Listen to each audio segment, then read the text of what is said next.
안녕하십니까. 반갑습니다. 오늘 하루도 주의 은혜가 충만한 하루 되시길 소망합니다.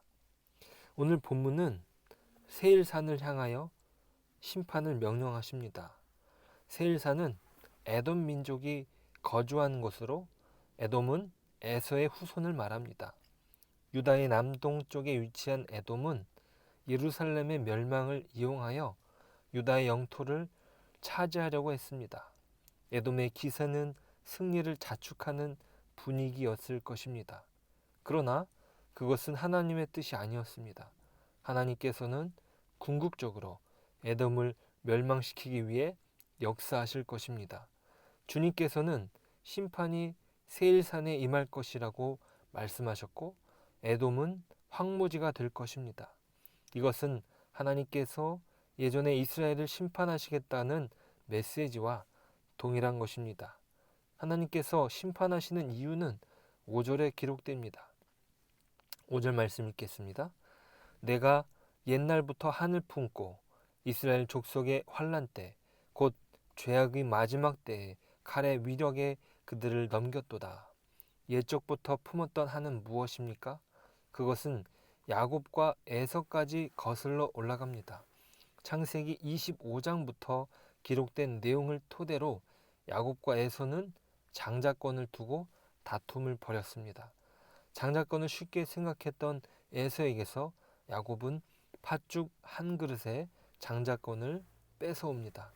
그리고 나중에는 아버지를 속여서 장자의 축복을 받아내죠. 그러면서 에서는 야곱을 살아야 할 계획까지 세웁니다. 우여곡절 끝에 두 사람 사이에 평화 조약을 맺습니다. 하지만 그들의 후손들 사이에는 계속적인 갈등이 반복됩니다. 시간이 지나갈수록 나쁜 감정은 더욱 증폭되었습니다.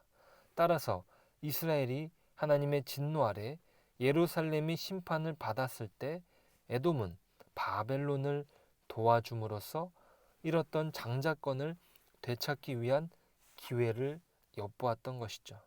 그러나 주께서는 그들의 증오가 그들의 머리 위에 되돌아올 것이라고 말씀하십니다. 그들의 피를 부르는 증오 때문에 그들이 완전히 멸망당할 때까지 피가 그들을 따를 것입니다. 이스라엘을 향한 그들의 영원한 적대감과 조화를 이루어 이제 그들은 영원히 황폐하게 될 것입니다. 에돔이 하나님의 백성을 향한 적대감의 근원은 10절에서 분명히 기록합니다.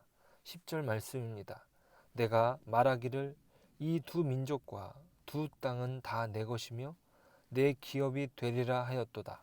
그러나 여호와께서 거기에 계셨느니라. 즉 이들은 이스라엘과 유다 족속의 두 땅을 차지하고 싶었던 것이죠. 그러면서 에서가 잃어버렸던 장자권을 되찾고 싶었던 것입니다. 그러한 그들의 열망은 주님께서 자신의 삶을 두고 개입하심으로써 좌절될 것입니다. 그것은 가나안 땅은 그의 백성에게 선물로 주셨기 때문이죠. 에돔은 무력으로 그것을 차지하려고 했지만 그것은 이루지 못할 것입니다.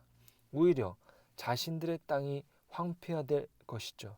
이것은 이스라엘의 멸망을 자신이 기뻐했던 것처럼 에돔의 멸망을 많은 민족이 기뻐할 것입니다.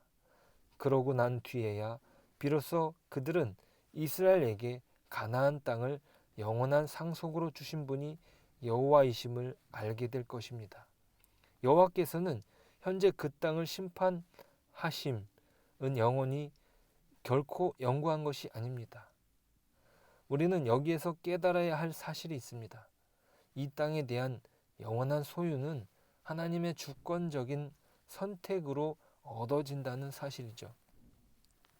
에돔의 장자로서의 지위나 또한 야곱의 약삭빠른 관계로 얻어지는 것이 아닙니다.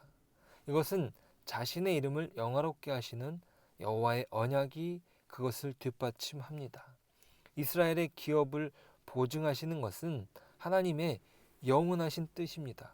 비록 이스라엘이 임시적으로 쫓겨났다 할지라도 가나안 땅은 영원한 여호와의 소유지로 남을 것입니다.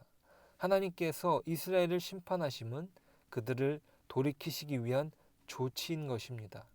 그들로 돌이키게 하시고 그들과 화평의 언약을 맺으십니다.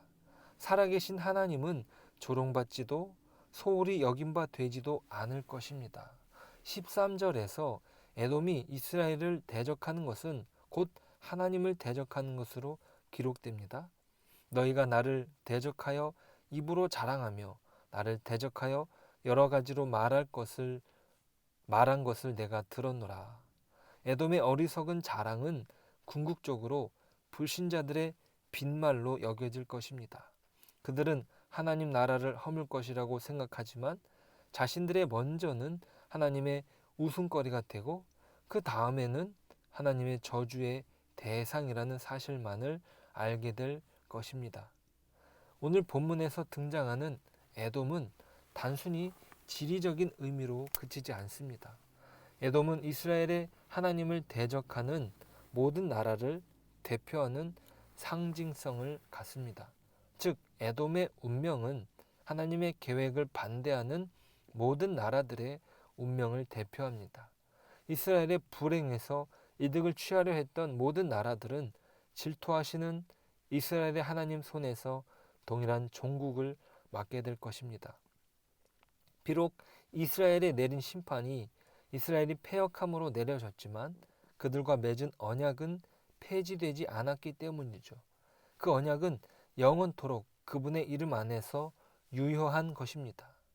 오늘 우리가 기억해야 할 분명한 사실은 무엇입니까? 에돔과 같은 하나님의 교회를 대적하고 박해하는 자들이 분명히 존재한다는 사실입니다. 그들은 오히려 득세하고 교회를 점령하려고 듭니다. 그들이 오히려 승리하는 것 같아 보입니다. 자신들이 믿는 신이 그것을 가져다 줄 것이라고 믿습니다. 하지만 그것은 진정한 승리가 아니라는 것이죠. 하나님께서 그들을 황폐하게 만드실 것입니다. 일시적으로 하나님의 교회가 고난받는 것은 죄의 그늘 아래 놓여있기 때문입니다. 하지만 하나님께서는 교회를 그 고통 아래 영원토록 있게 하지 않으십니다. 오히려 하나님께서는 자신의 백성을 구원하시기로 작정하셨습니다. 그것은 그분의 영원한 언약 안에서 보증된 것이죠. 그러므로 우리는 하나님의 선택과 언약에 대하여 확신하는 것입니다. 그리고 그분의 말씀에 순종하는 것이죠. 이것은 어떤 악한 세력이 대항하여 가져갈 수 없는 것입니다. 에돔을 위시한 하나님을 대적하는 무리들을 하나님께서 반드시 심판하시고 그분이 여호와이심을 분명히 알게 하실 것입니다. 우리가 하나님의 보호를 받는 이유는 우리가 잘나서 그런 것이 아니라 오직 하나님의 자애로운 선택과 선하신 뜻에 있다는 사실을 우리는 분명히 기억하고 오늘도 그분의 뜻과 그분의 선택 안에서 행복한 또 순종의 삶을 살아야 될 줄로 믿습니다. 오늘도 그러한 삶을 살아가는 저와 여러분 되시길 소망합니다. 기도하겠습니다. 하나님, 감사합니다. 우리가 죄악 때문에 하나님의 심판을 받기도 하지만 여전히 우리를 내버려 두지 않으시고 그 언약 안에 우리를 다시 한번 회복시키시는 그 사랑이 있음을 기억하게 하여 주옵소서. 하나님, 우리를 넘어뜨리려는 에돔과 같은 그 악한 세력을 황폐케 하신다는 그 심판의 말씀을 저희들이 기억하고 오늘 하루도 하나님의 은혜로운 선택 안에 있게 하여 주시고 하나님의 말씀에 순종하는 삶을 살아갈 수 있도록 도와주시옵소서.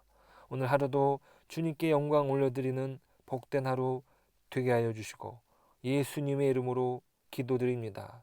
아멘.